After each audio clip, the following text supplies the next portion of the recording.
Dobar dan. Vi koji pratite moj YouTube kanal na engleskom, vidjeli ste da sam nedavno objavio jedan video Biti vjeran Bogu. Znači, biti vjeran Bogu napisao je Bill Hybels, Becoming an Authentic Christian. How we become an authentic Christians. Kako da budemo autentični hrišćani.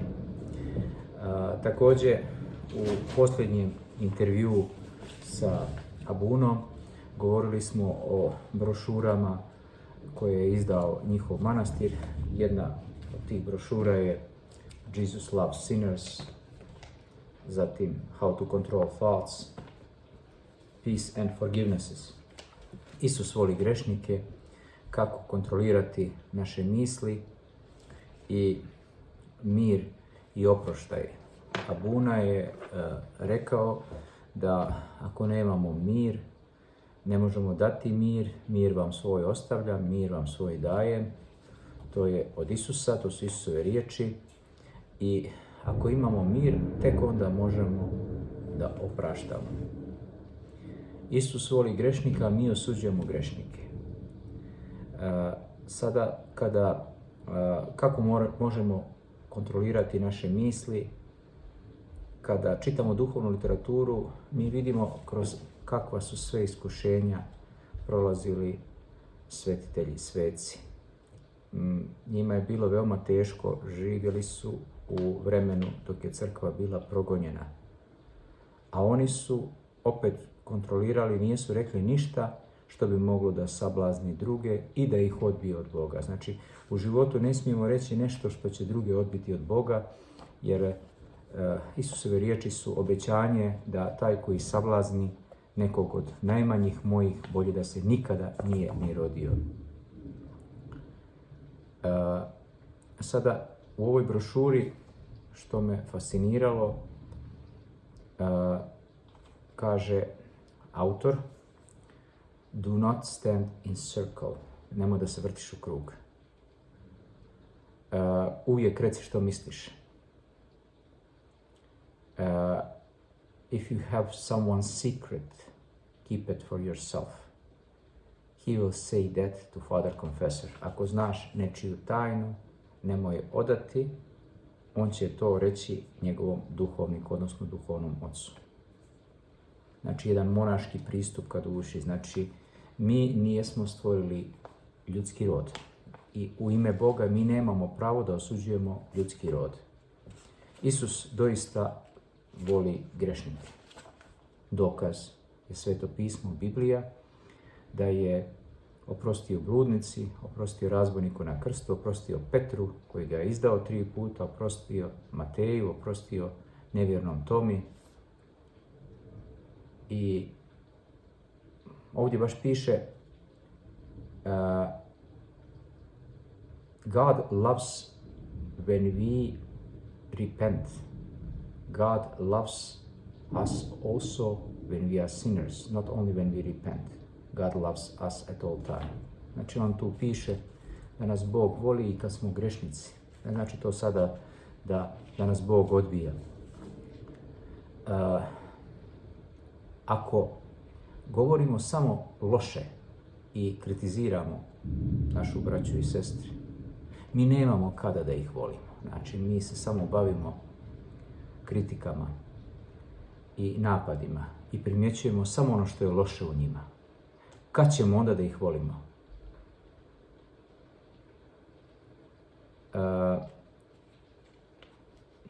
Death to those who understands immortality, but to those foolish people who do not understand the death.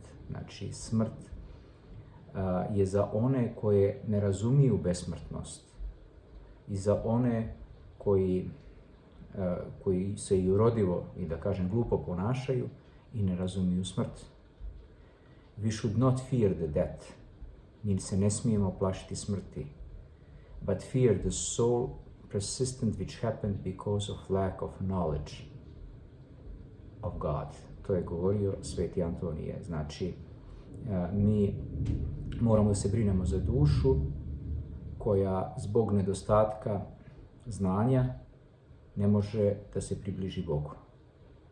A mi se približujemo Bogu samo i približavamo se njemu samo ako to mi želimo. Znači, Bog neće silom da nas uzme i da nas približi njemu, jer Bog nije nasilnik, Bog nije glup, Bog nije licemjer, Bog nije lažov.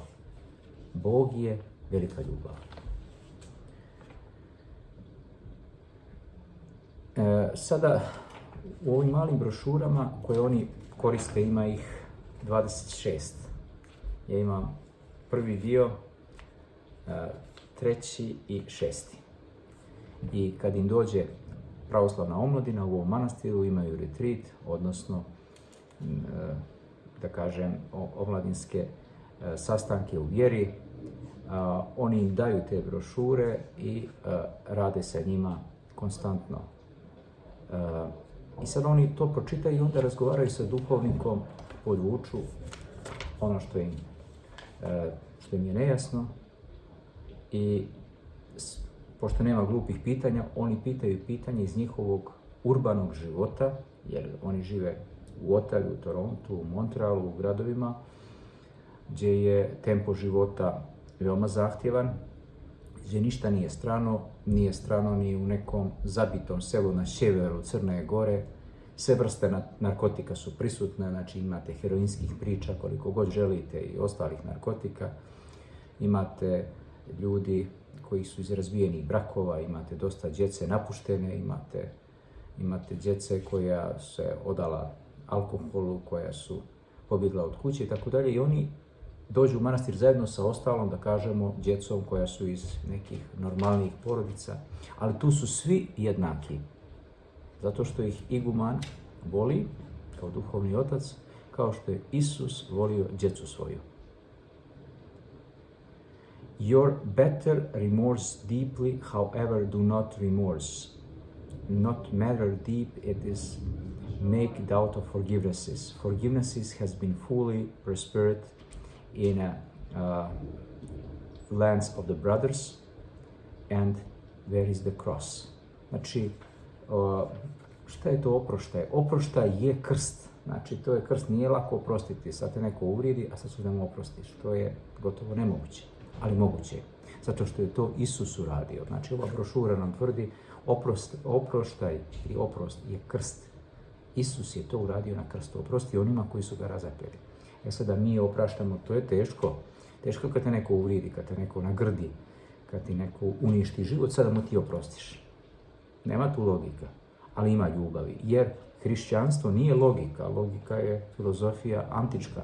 Hrišćanstvo je ljubav nadasve. To tvrdi i čovjek koji se nikad nije pričestio, protestant, TV evangelista, koji je napisao knjigu 90. godina, Honest to God. Amerikanci stalno ponavljaju honest to God, a lažu stalno.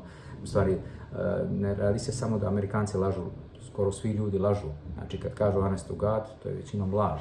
Međutim, on je baš to tvrdio na tim protestantskim mitinzima, sjednicama, baš u ovoj knjizi kaže You say that but you lie.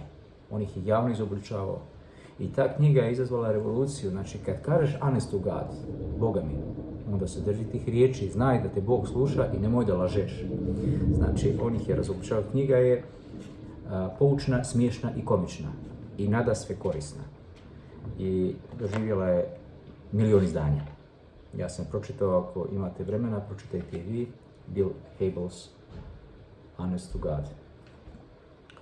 Neka vas sve Gospod blagoslovi. Ovo nije spoj tradicionalne pravoslavne duhovnosti, TV protestantskog evangelizma, nego spoj dobra koga ima svuđe, a Sveti Duh duva gdje god hoće, jer je Sveti Duh Bog. Budimo vjerni zapovjedima našim, to je govorio mitropolit Andrej Metjuk, Ukrajinska pravoslavna crkva Carigradske patrijaršije, i počinjemo od Jerusalima. Zašto od Jerusalima? Gdje je grob Gospodnji. Znači, mi pravoslavni hrišćani se okupljamo na grobu Gospodnjem i tamo služimo što se tiče kanonskih crkava. Neka vas sve Gospod blagoslovi, sada, svagda, uvijek i kroz sve vijekove. Amin. Bog vas blagoslovio.